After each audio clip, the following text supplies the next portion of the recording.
I'm Virginia Holman. I'm the president of Island Wildlife, which is the Lower Cape Fear chapter of the North Carolina Wildlife Federation. And I'm honored today to introduce historian David Cecelski, who is one of North Carolina's treasured resources.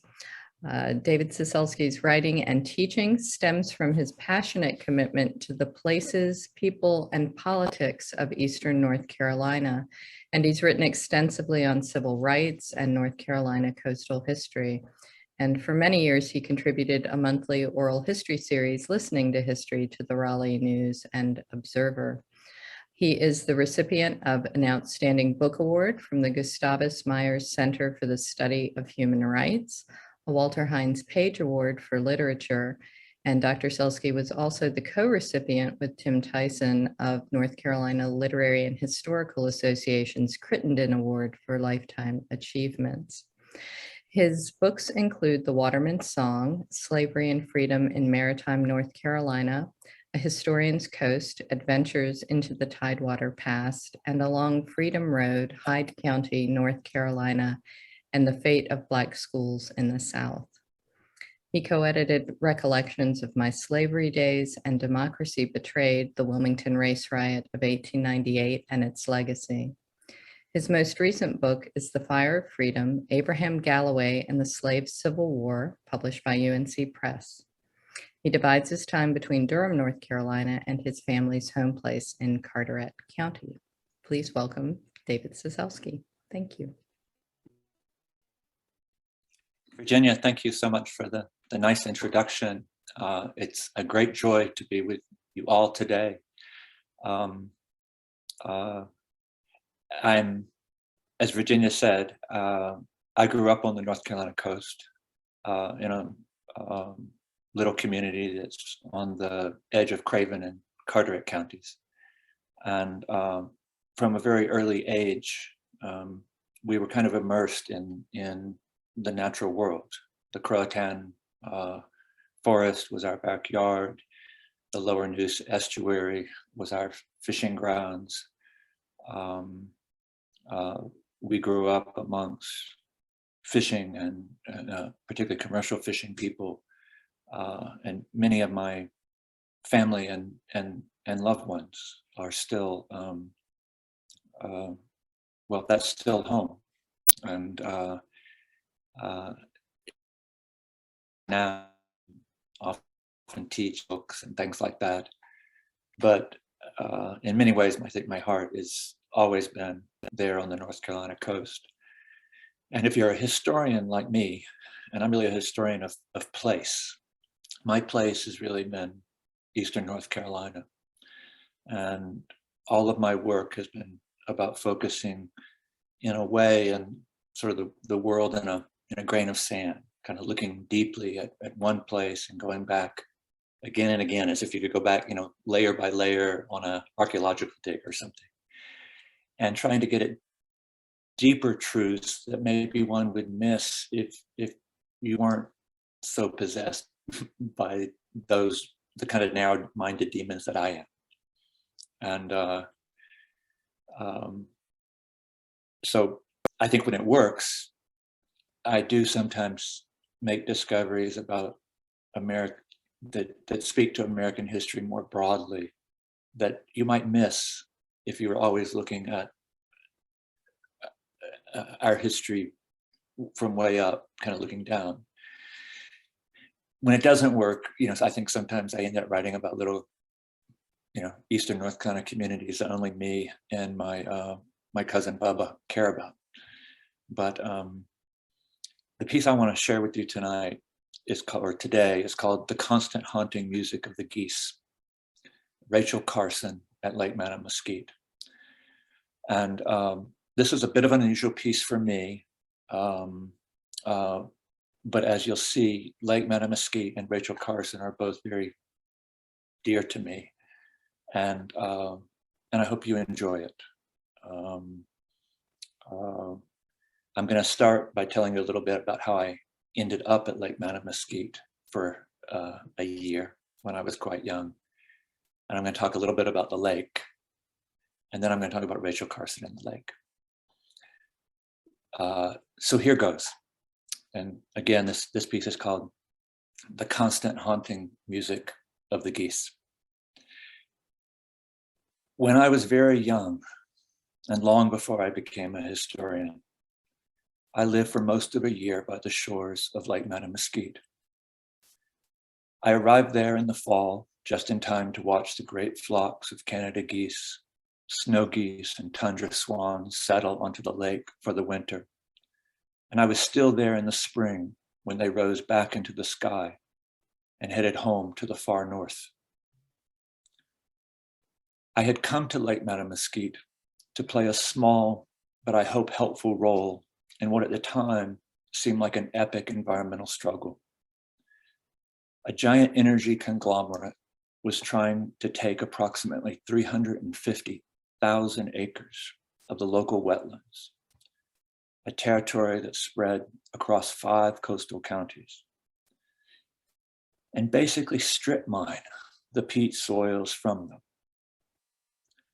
And I'm sure most of you are aware that the great precosins of North Carolina or precosin swamps are made up of layers of organic humus soils, peatlands.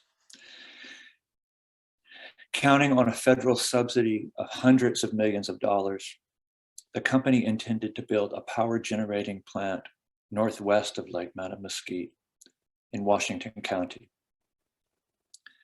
The impact of the strip mining would have been devastating to one of America's greatest wetlands and to the local fishing industry. Spearheaded by the North Carolina Coastal Federation, a coalition of citizen groups was endeavoring to raise questions about the environmental impacts of the peat mining project and to galvanize citizen opposition to the peat mining project. Todd Miller might correct me, but I believe this was the Coastal Federation's first real campaign. Todd was still working out of his house at that point, and there weren't really any paid staff yet. I know I wasn't paid. So my job down there was to be one of the people on the ground. That winter, I traveled the back roads of Hyde, Tyrrell, Dare, Washington, and Beaufort counties. And I tried to make sure that local people, especially in commercial fishing communities, were informed about the peat mining project, understood how it would impact their lives, and could see how their voices might be heard. What I did not expect was that I would fall so head over heels in love with Hyde County, or that soon after moving there, I would fall so completely under Lake Mattamuskeet's spell. But I was staying at the home of a man named Don Richardson. He was the county school librarian. And believe it or not, I showed up without a place to stay. I showed up in Hyde County without a place to stay. And I still remember down at the local fish house in Swan Quarter, they told me, well, if you need someplace to stay, go to Don Richardson's house. He'll take anybody in. And he did. He was the most Christian man I'd ever met. Tramps going by on the side of the road, he would take in people that missed the ferry, the Swan Quarter Ocracoke ferry. No questions asked. I stayed a year. Anyway, so I was staying at the home of Don Richardson, and Don's house was only a few hundred yards from the lake. I only had to walk a little ways down the road, past Speedy Tunnel's store, and make a left turn at the Soul Church Cemetery to reach the causeway that crossed the lake. Once I was on the causeway, I could turn quickly onto a gravel road that ran several miles across a waterfowl impoundment dike. And on those days, in the early morning light, I could always see tremendous flocks of ducks, geese, and swans coming out of the northern sky and settling onto the lake for the winter. As I'm sure many of you know, the lake was the winter feeding grounds for some of the largest flocks of migratory waterfowl on the Atlantic seaboard. Kelly Davis, a friendly young ranger whom I met that winter at the Wildlife Refuge's headquarters, told me that at least 30,000 Canada geese, 15,000 tundra swans, and 10,000 snow geese had settled onto the lake by the 1st of December. They were an overwhelming, larger-than-life presence.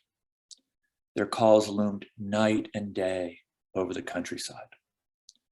On a calm day, I could hear them several miles beyond the lake. The resonant, musical kind of honk, honk, honk of the Canada geese. My bird imitations are, forgive me.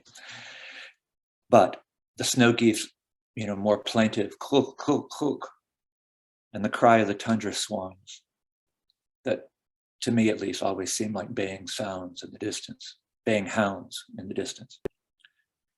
The winter sky never seemed barren of them.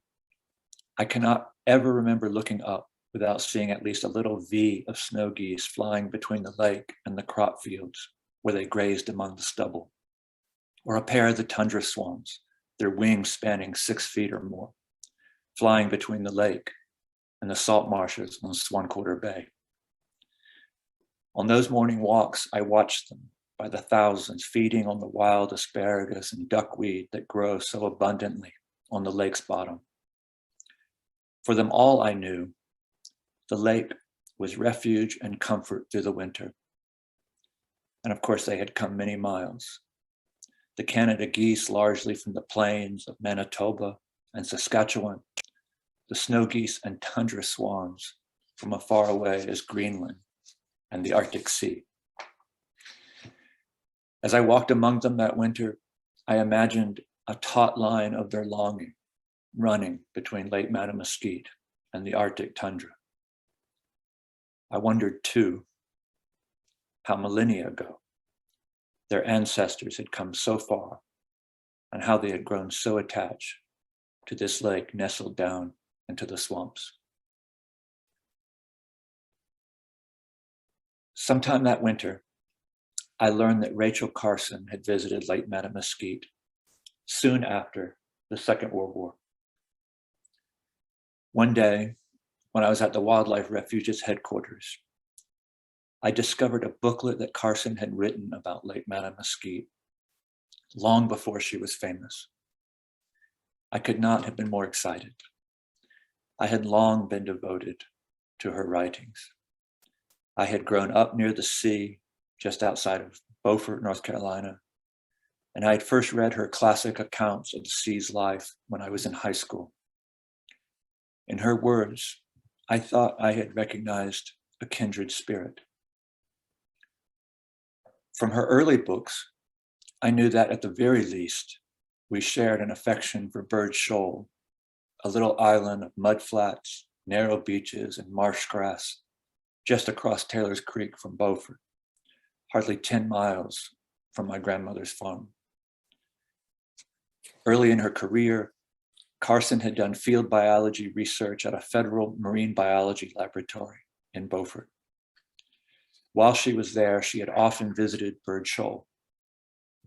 Multitudes of fiddler crabs had always greeted her, as they did me when I went out there. And I had never forgotten how she likened, and I quote, the sound of so many small chitinous feet to the crackling of paper. Of course, I could also not forget the scene in her first book, Under the Sea Wind, when Carson described great schools of shad moving through Beaufort Inlet, a black skimmer resting after its flight from the Yucatan, and newborn diamondback terrapins slipping into the dark waters. In that scene, a marsh rat catches, and these are Carson's words, a scent of terrapin and terrapin eggs, heavy in the air. And the rat digs up the nest and is devouring one of the newborns, when the rat, and these are again Rachel Carson's words, blinded by gluttony, is speared by a blue heron. Carson wrote a good deal about Bird Shoal, but she never mentioned Lake Mattamuskeet in any of her books or articles. And she only visited the lake once, and that was long before the sea around us came out and made her an international celebrity. When Carson visited Lake Mattamuskeet, she was still working for the publication branch of the United States Fish and Wildlife Service. She was based at their headquarters in Washington, D.C. The U.S. Fish and Wildlife Service managed the nation's National Wildlife Refuge system, and she was part of a team of editors charged with writing booklets to educate the public about the value of those wildlife refuges. Carson was assigned to write the report on Lake Mattamuskeet. And the wildlife refuge system, if I remember right, was first established in the 1920s, really picked up during the public works programs of the 1930s, but it was still kind of a new thing after World War II. And most Americans had very little knowledge of it. So we don't even know exactly when Carson visited Lake Mattamuskeet, but it was most likely the winter of 1946. When she arrived, she stayed at the old pumping station at New Holland, a little settlement on the lake's southern shore, originally built to drain the lake and convert the land to agricultural use. The pumping station had been converted into a lodge after the U.S. Fish and Wildlife Service acquired the land in 1934. At that time, the U.S. Fish and Wildlife Service employed CCC laborers, Civilian Conservation Corps laborers, to build waterfowl impoundments in the old farm fields on the lake's western and southern shores. In the impoundments, dikes and canal locks regulated water levels to make them more suitable winter feeding grounds for migratory waterfowl. The CCC also converted the pumping station at New Holland into a beautiful hunting lodge. The lodge had a great hall with 2 grand stone fireplaces, 25-foot high glass windows that overlooked the lake's marshes, and a circular staircase that ascended the old smokestack 120 feet above the lake to a wildlife observation post. By the time I came to Lake Mattamuskeet, the hunting lodge had been shuttered for nearly 2 decades. It was virtually in a state of ruin. Windows broken, paint peeling, detailed cables dangling from the ceiling. A cedar tree had come through a crack in the main floor and shattered a window by the outflow canal. And the basement floor, which was partly below the lake's water level, had flooded and was home, well, it was home to more water snakes than I had ever seen in one place. There were, however, still traces of grandeur in the old lodge when I was there. On the day that the lodge's caretaker showed me around, I tried to imagine the building in its former glory, the way it might have looked when Rachel Carson stayed there. The old stone fireplaces still stood strong, and the great oak beams that ran across the ceiling remained undiminished by age.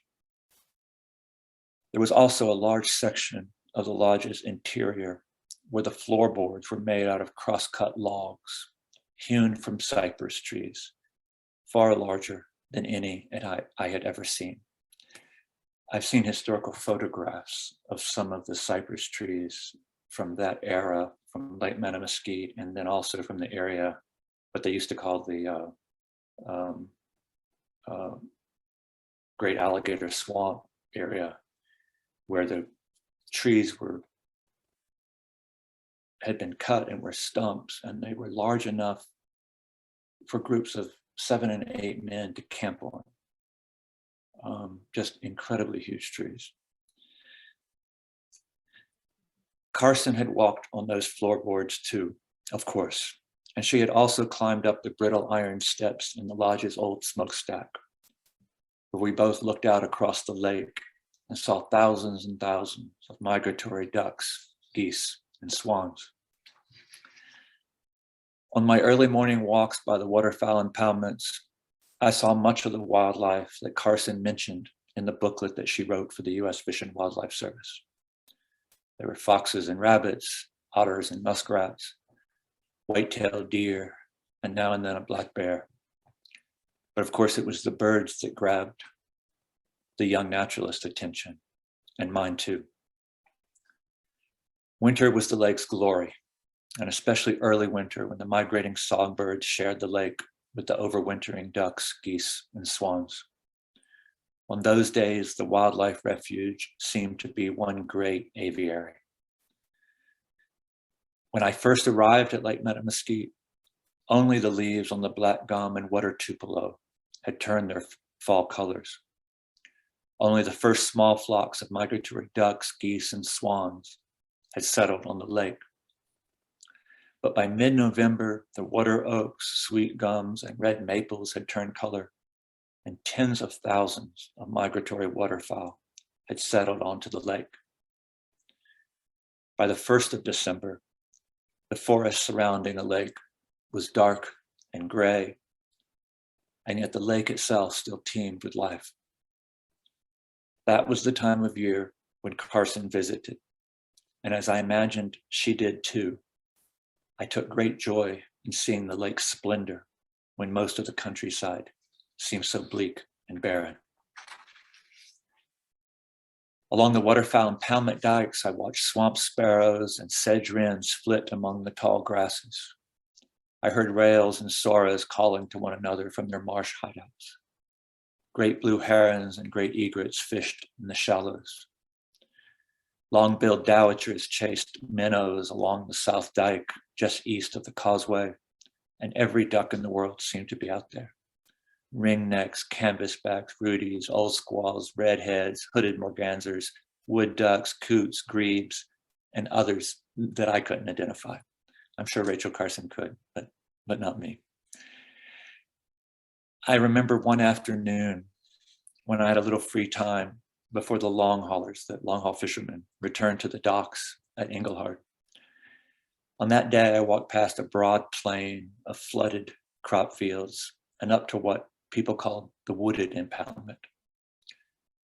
On those shores, I found least bitterns, marsh hens, common moor hens, and the largest flocks of tundra swans and snow geese that I had ever seen, all lolling in the shelter that the swamp forest on that side of the lake provided against the northeast winds. Sometime, somehow, I hope I can take you to Lake Mattamuskeet. Dorothy Carson wrote her friend, Dorothy Freeman. Rachel Carson wrote her friend, Dorothy Freeman, in the fall of 1959, more than a decade after her visit to the lake. Their letters, edited by Dorothy Freeman's daughter, Martha, and published in a book called Always Rachel, The Letters of Rachel Carson and Dorothy Freeman, are by far the most intimate portrait that we have of Rachel Carson's life. As I mentioned earlier, her visit to Lake Mattamuskeet never found its way into her books. But with the passage of time, that brief interlude in her life seems to have grown especially meaningful to her. And you can see that in her letters to Freeman. And I quote her, "That experience was something I'll never forget. The countless thousands of Canada geese wintering there. During the evening, and I seem to remember even far into the night, the throbbing chorus of their voices rose from the lake where they were resting. At Don Richardson House, I lay in my bed at night and listened to the birds and thought of how Carson had listened to them too. The greatest thrill," Carson wrote Freeman, these are Carson's words, "came when we went out just before sunrise to watch the flocks rising up and heading out into the neighboring fields where they forage by day. This was the same breathtaking spectacle that got me out of bed so early mornings to walk along the lake shore."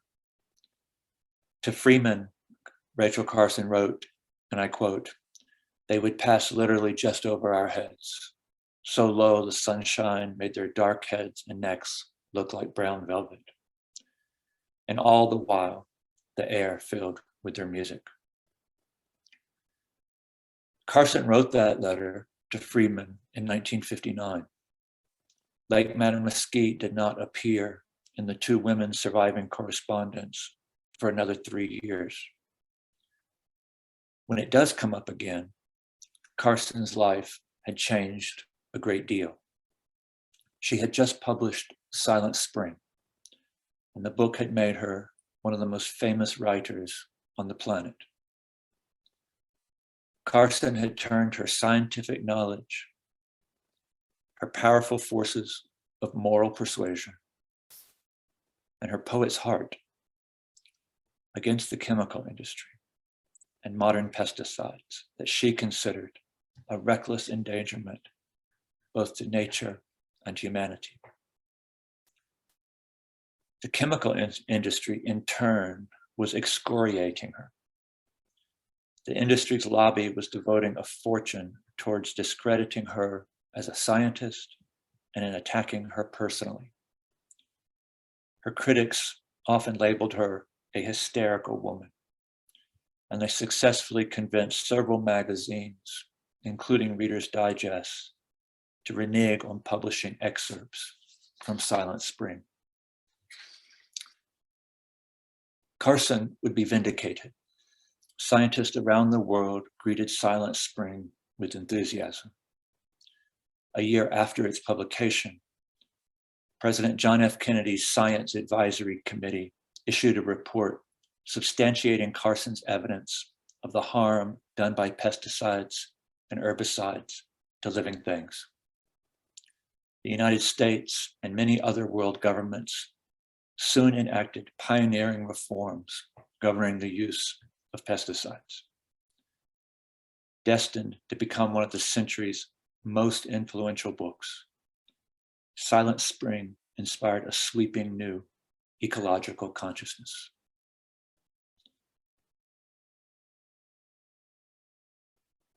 All that lay ahead, though, when Carson wrote Freeman so longingly about Lake Mattamuskeet in the autumn of 1963. At that time, she was still enduring the chemical industry's relentless attacks. She was also dying of ovarian cancer. She had been diagnosed with cancer 2 years earlier when she was still writing Silent Spring. As she neared her last days, judging from her letters to Freeman, she increasingly thought of Lake Mattamuskeet. Rachel Carson never gave up her dream of returning to Lake Mattamuskeet. She had made only that one visit, but she mentioned the lake often in her private letters in those last years of her life. It was as if, in her dying days, the lake had come to mean something more than woods and waterfowl, something perhaps that she felt attainable again only by its shores. In the years to come, when I returned to Lake Mattamuskeet, I often laid awake in my bed at Don's house and listened to the birds on the lake and thought about Carson and how one becomes attached to a place. I thought too about how a place can call you home, like the lake did the tundra swans and snow geese all the way from the Arctic Circle. I thought as well about how one can become so attached to a place that when you are nearing death, you seek even lost parts of yourself there. By the early part of that winter, whether I was walking along the outer impoundment dikes and watching the tundra swans feeding, or merely lying in bed and listening to their soft murmur, I began to feel that the lake was getting the same kind of hold on me. When I spent nights away from the lake, I felt isolated and empty without them near me. I longed to hear their hue and cry. Soon I was putting myself to sleep on those evenings by shutting my eyes and imagining the soothing cries of the birds on the lake. On those trips, I often startled awake the next morning, and it would take me a few seconds to realize that everything was okay, and that it had only been the absence of the birds' calls, not some greater rent to life's fabric, that disturbed me. In the fall of 1963, Rachel Carson wrote Dorothy Freeman again about the two of them going to Lake Mattamuskeet. Freeman replied warmly and asked her how far it would be and how difficult it would be for them to go. Carson wrote back in November, saying that the lake used to be, she said, a good day's drive from her home in Delaware, but new highways and a bypass around Richmond might have lessened the time necessary to make the drive. Want to go? She jauntily asked her friend. Both women knew by then that Carson would never again look up and see the geese and tundra swans flying over her head at Lake Mattamuskeet. Her cancer had advanced too far. Even getting out of the house was a trial. She died in her sleep 6 months later, in the spring of 1964. The thing I will always remember, she had told her friend, was the haunting music of the geese, thousands and thousands of them. Walking nights along that great lake and listening to them out there in the dark, I began to wonder if that is what I would remember too. Thank you.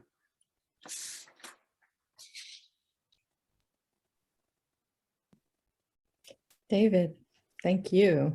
That was absolutely wonderful and completely spellbinding. And I hate to even speak after that wonderful, wonderful essay and story and account of such a beautiful, beautiful place, marvelous writer, and wonderful relationship that she had with Dorothy Freeman, and also with you across space and time.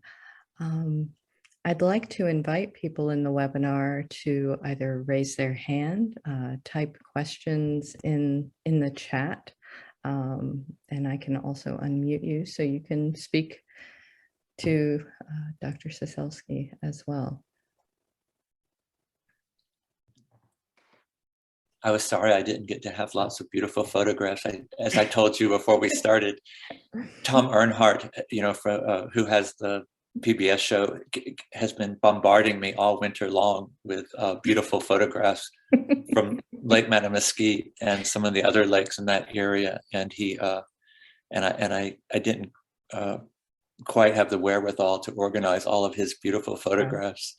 And I think you painted a wonderful picture. It looks like we have a question here from Michaela. She says, or he says, the writing was wonderful and reminded me of my days in Hyde County.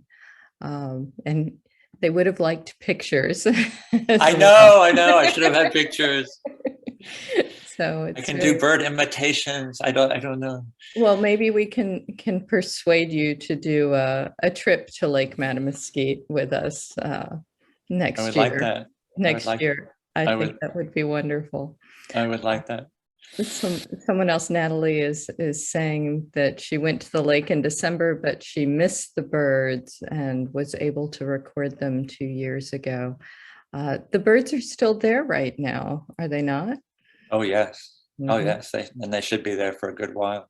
Right. Though I have to say, I love being there any time of year. You don't get to see the big migratory birds, except in the winter. But to me, it's a beautiful place, and with even when there are clouds of mosquitoes in August,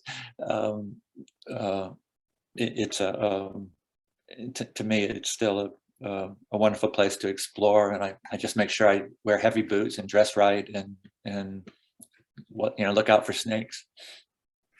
Now, that area it contains some of the most important wetlands in the country for fisheries. And could you speak a little bit about the importance of that area to the fisheries in the region?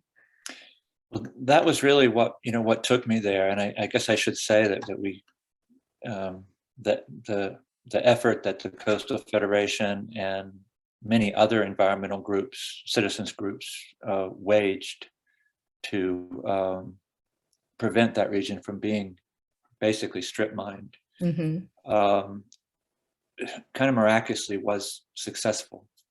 And much of that land that was going to be peat mined is now part of the Alligator River National Wildlife Refuge. Okay. Some of it's part of Carson Lakes. And it truly is one of America's largest and last great wetlands. And, if you're a historian like me, you are aware simultaneously kind of what's there, but also what we've lost. And all you have to do is go a few miles, to the other side of the Pungo River, and there's a vast territory between the Belhaven to Little Washington area, north to the Albemarle Sound, Plymouth, and all that area. That also used to be one of the great wetlands in the country, and it is completely gone. And that land was drained, cut, mostly beginning in the 1870s and 1880s. And so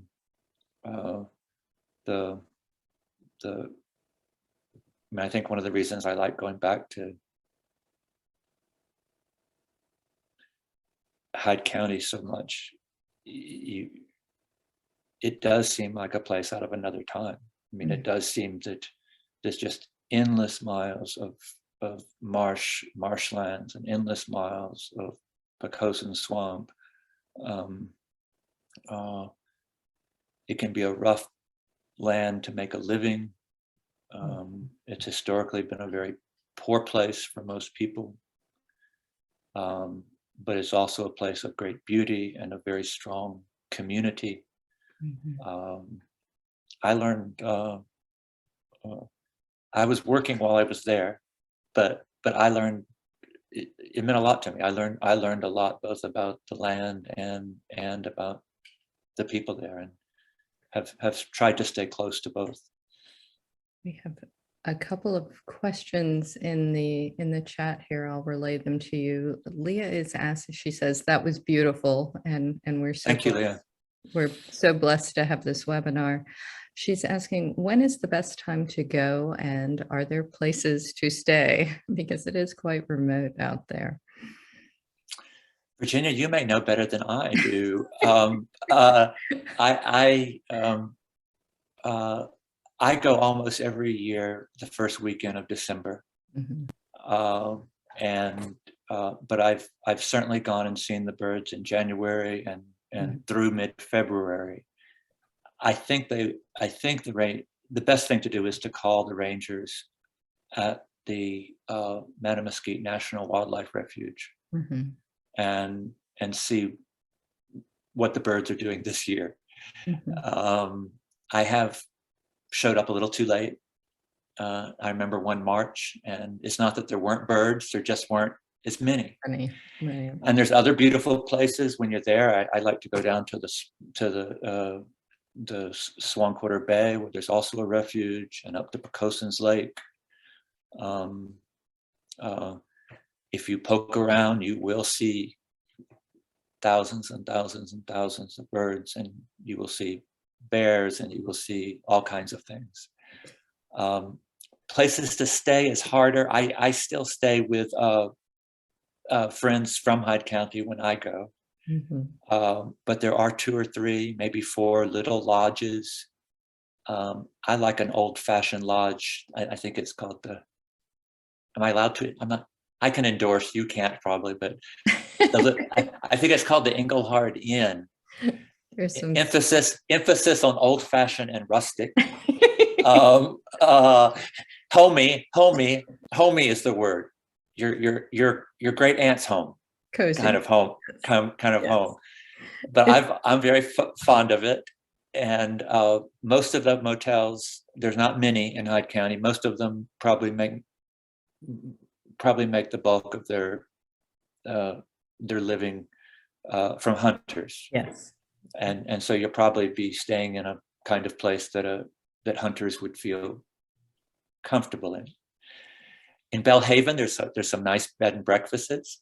I stayed at one of those once, and there's other places that you could stay in all the way up at Manteo or someplace like that, and drive in and out.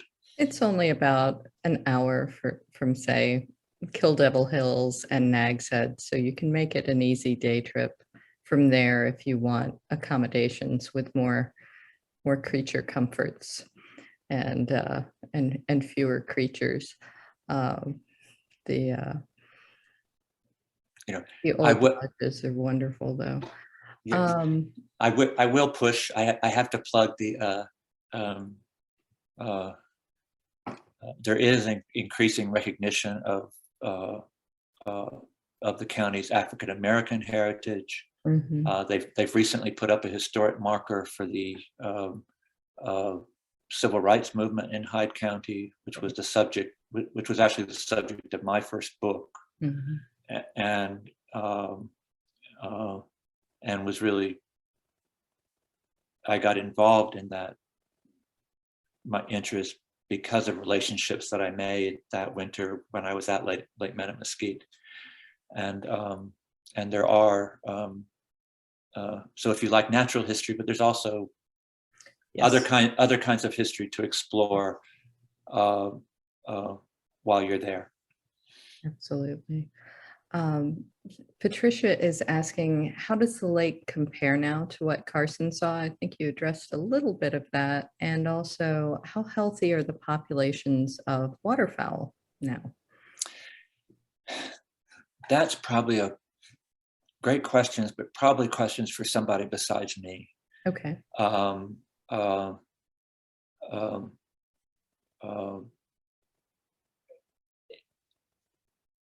I have noticed some changes in my lifetime, though I'm not sure that there are changes in numbers as much as changes in when and where the migratory birds frequent most. The place I would have gone to see, to see the greatest flocks today is very different than what I would go, where I would have gone in the 1980s when my story evolved. Right. And I think that's something the Federation saying they can get that information and send it out afterwards. And I don't know if Pete Campbell is still at Lake Mattamuskeet area. If you happen to make a visit and you stop in at the visitor center, they'll give you all sorts of wonderful information on where to go on the refuges as well. And I know a lot of birders don't want to be in crowds, but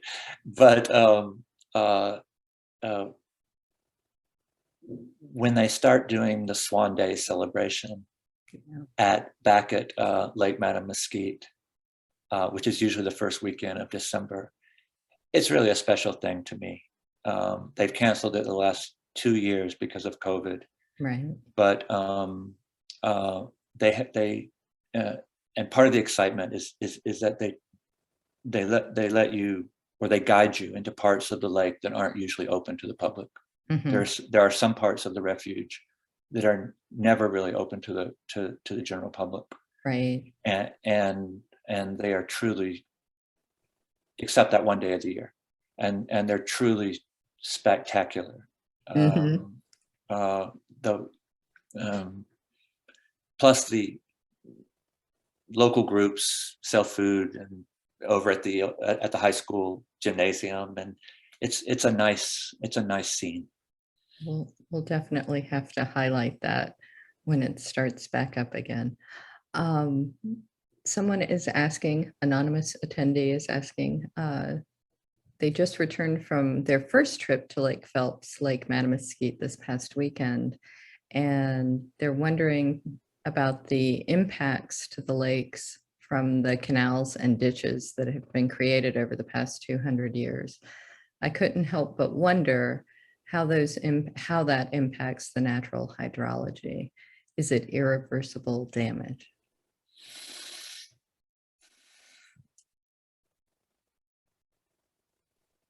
Excellent question. Beyond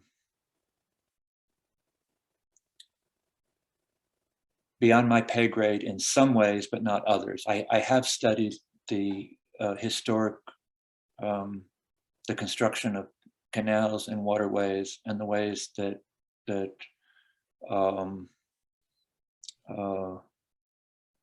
to some degree, how the hydrology of the region has changed through time. Mhm. Today, certainly Lake Mattamuskeet, it's a carefully regulated system. I mean, it's allowed to operate. It's operating in a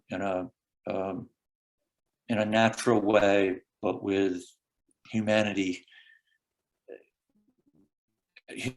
guiding hand to optimize the lake's attraction for migratory waterfowl. Mhm. And so and that humanity's hand can compensate for some of the changes in hydrology that might otherwise be happening. Mhm. Compared to 300 years ago, much of that lake, as I'm sure anonymous discovered,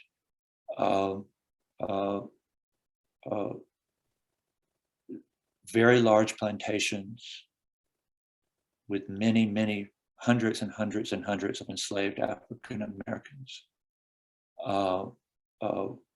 were on that land. And it took that kind of slave labor to dig the kinds of canals and ditches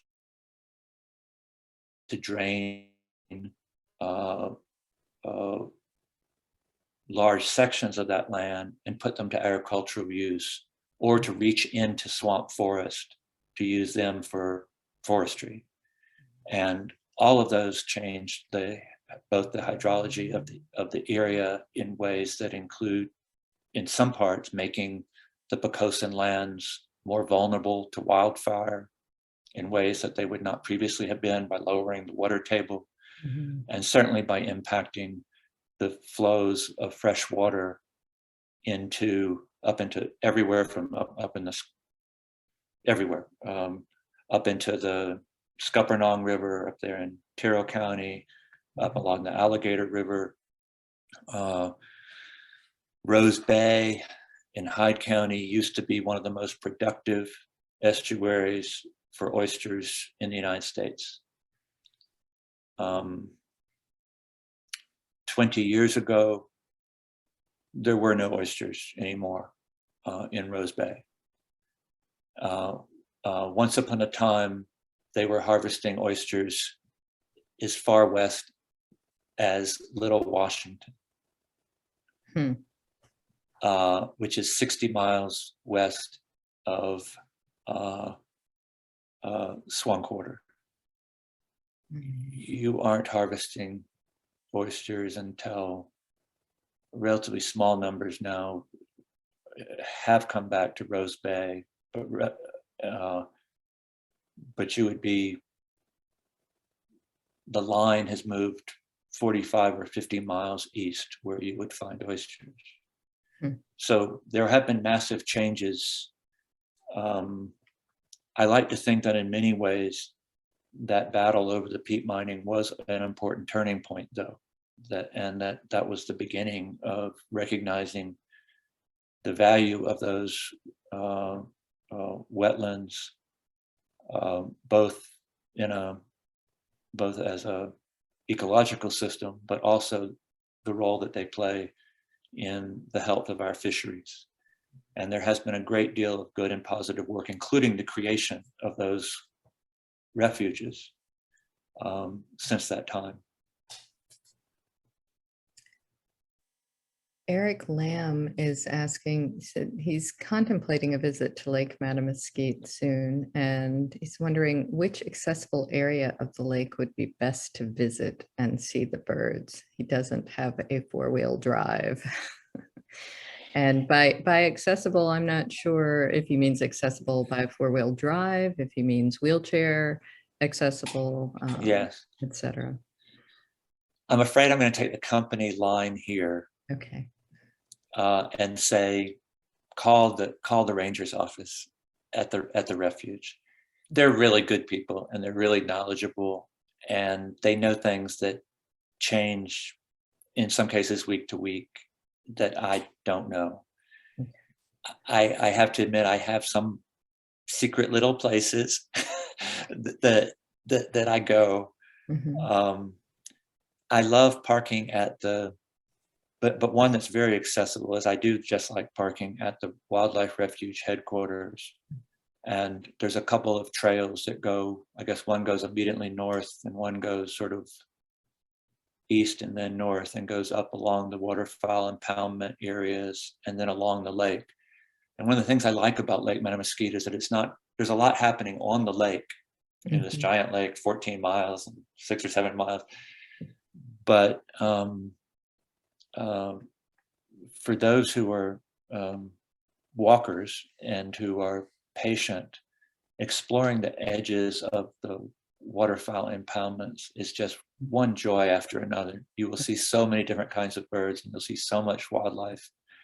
And of course, trying different, I'm sure everyone listening knows this, but trying different times of day. I love to be there at first light.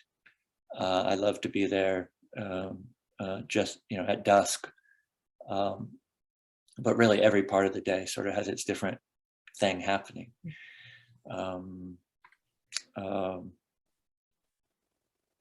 The north side, if you're up there and go up to the Pecosens Lake Refuge, the north side of the lake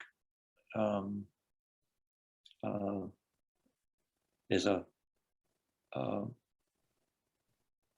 extraordinarily good place both to see birds and you almost will surely see bears, but you will have to walk if you want to see them. And anyone going to the lake has to remember that this time of year the prevailing winds to any of these lakes, the prevailing winds are from the northeast. And well, it's cold, but the birds also like to take shelter in the lee of the forest. And the lee, and if the wind's coming from this direction, then that means the forest is here, and they like to hug that north and northeast corner of the lakes, and if it's really chilly, and so getting as close as you can to those shores is often a good idea. I have a couple of more questions. I'm going to loop back to the wetlands for a second. Lib is asking, are you saying that Lake Mattamuskeet is dependent on groundwater? No, I don't think it is. No, I'm sorry, I didn't mean to say that. Okay.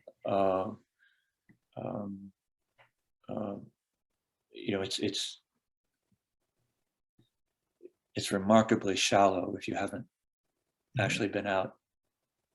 If you've turned a boat over in it like I have, you when I was young, you quickly learn that you can walk out from just about anywhere, and of course that's one of the attractions to the migratory waterfowl.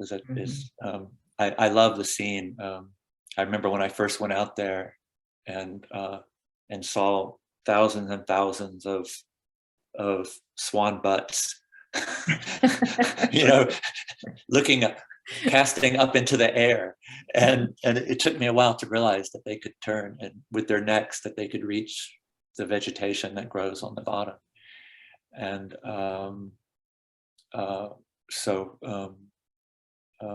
it is affected by drought and things of that sort. But the lake is kind of irrepressible. As I mentioned in my talk, they tried to drain it more than once to turn it into agricultural lands, and it never really worked. The next big storm that came up, they would lose all their agricultural land. And the lake is just a little smaller today than it was 100 years ago. It is somewhat smaller. Captain Suze is saying that he or she visited there with friends. I go to see the snow geese after having a relationship with them from a reading in my childhood called Snow Goose by Paul Gallico. I remember. Oh, nice. Yes, I remember that book. So much so, I named one of my sailing vessels the Snow Goose. That's awesome. I always go to see Fritha in Beaufort, which is another sailing vessel named after the story. Are you familiar with the story? Sounds like you are. I am, though I had totally forgot about it. It's nice to be reminded. That's great. DEC is asking, I hear HABS, harmful algal blooms, affect Alligator River. Is this a reality on the lake? The short answer is I don't really know. There's definitely, I've definitely been in those blooms on the Alligator River and in some of the other rivers in that region. I'm not, at Lake Mattamuskeet, I'm not always sure what I'm looking at. There are definitely growths that have been a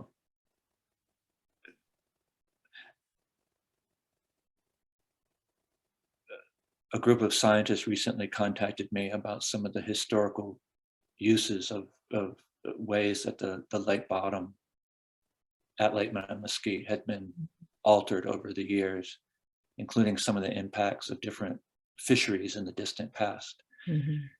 And the condition that I'm more familiar with right now is that there is a crisis in the health of the natural vegetation on the bottom of the lake. And there's a lot of discussion amongst very talented scientists about exactly why those grasses seem to be having a rough time just now.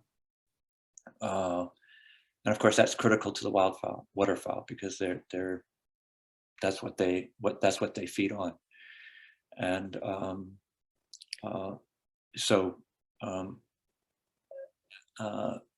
about HABS, harmful algal blooms,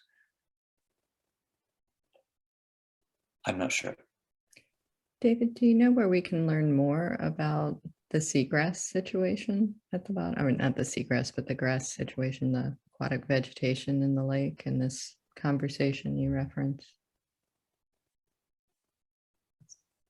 Is that publicly available? I'd just be curious as a lay person to kind of follow it. I would be glad to send you to.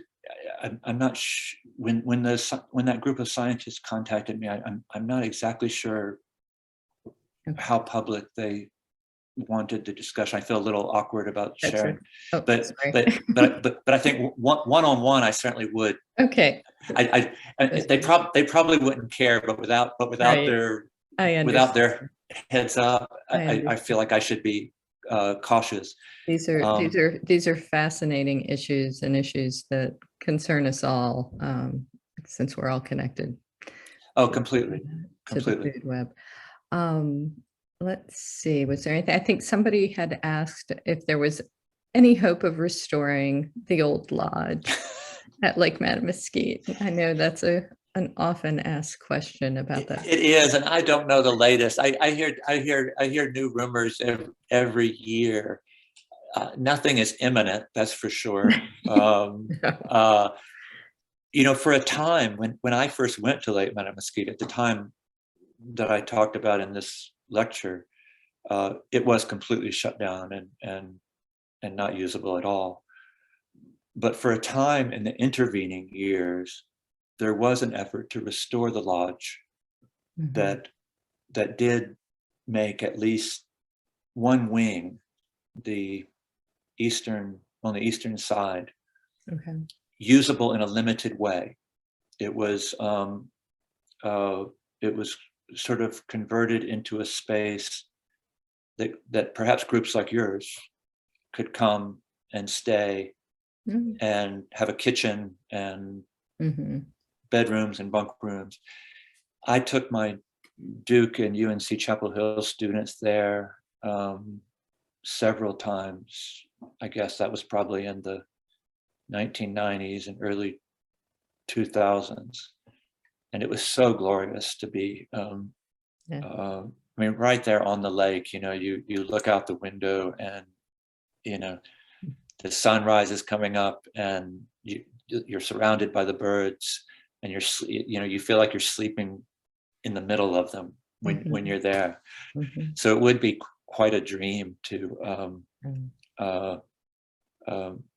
that said, I was always a little surprised that they let us because the part that they had rehabilitated did seem quite safe. Again, rustic, but safe. But the whole rest of the building was not much changed. And there were still steel cables. And I remember my students made me do this. They found the way into the smokestack, which has or at least had a very rusty spiral staircase that goes all the way to the top and a little observing window at the top. And so, and of course there's, the world is flat there, the lake and the swamps and the forest. So when you're there, you can look south all the way into Pamlico Sound and the marshes, and you can look north across the lake and toward the Alligator River, swamplands. It's just gorgeous. So it was just enough of a taste of the place to make you hope that one day again.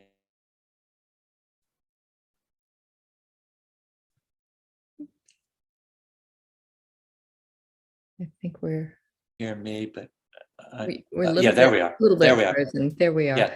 And Allison recommends Carowinds Cabins, which is actually quite close to the lake. And excellent idea. And heavily utilized by hunters and folks like that. They always look very cozy. Yes. And someone posted that Nick Chappell posts that the North Carolina Wildlife Resources Commission has announced a new roof repair project for Mattamuskeet Lodge in Hyde County. So awesome. For the person who asked that question, we've got our fingers crossed really hard that someday that will come to fruition and we can go up that staircase to the top and look out over the lake and see the tundra swans and the geese and think about this wonderful presentation and Rachel Carson. I do love it. If I could give one little piece of advice, I love the people in Hyde County, and when you're there, you are there's not a lot of shops or things like that. But if you go down to the docks, especially in Englehart and Swan Quarter, and there's no fish market, but people will usually be glad if you're there when the boats are being unloaded. They will be glad to sell you something for a little bit, and you can have the freshest seafood in the world. And I like being there maybe late April, May, June, when the soft-shell crabs are being taken, are coming in. And there's several soft-shell crab outfits that are not retail places, especially around Englehard. But if you show up, they'll be glad to sell you soft-shell crabs. And I like to schedule my visits around I hate to give away my predilections, but if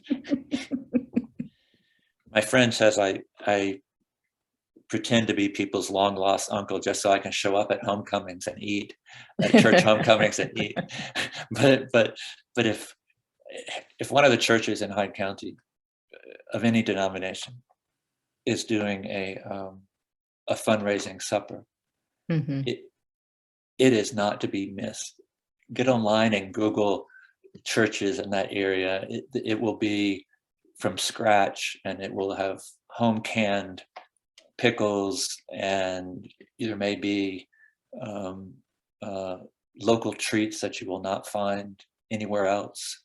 I'm afraid I connive around my stomach as much as I do the presence of the birds, because it's really an extraordinary community that still has a deep and intimate attachment to the land, and both to appreciate and well, yeah, just that. Well, our time has run out. This was absolutely wonderful. I would love for it to go on for hours and hours and hours, and I hope that we can somehow recruit you for a visit to the lake. It would be wonderful to see it. I will beg you to take me to the lake. You don't have to. You don't have to talk me into it. Wonderful. Wonderful. I'm always looking for excuses, and it would be great fun to go with y'all. I'm sorry I didn't have photo pictures. No, this was wonderful. But wonderful. Thank you for having me. And if anyone needs to reach me about history stuff or anything else, my website, which is just my name, has ways to contact me. Great. Well, we'll send out a recording to participants, and we'll definitely include that information in that email so that people can reach out to you. And it also, the website also includes articles about Hyde County's history. Okay. Terrific. Well, thank you again so much. This was absolutely fantastic. And my pleasure. Bye, everybody. Okay. Bye-bye.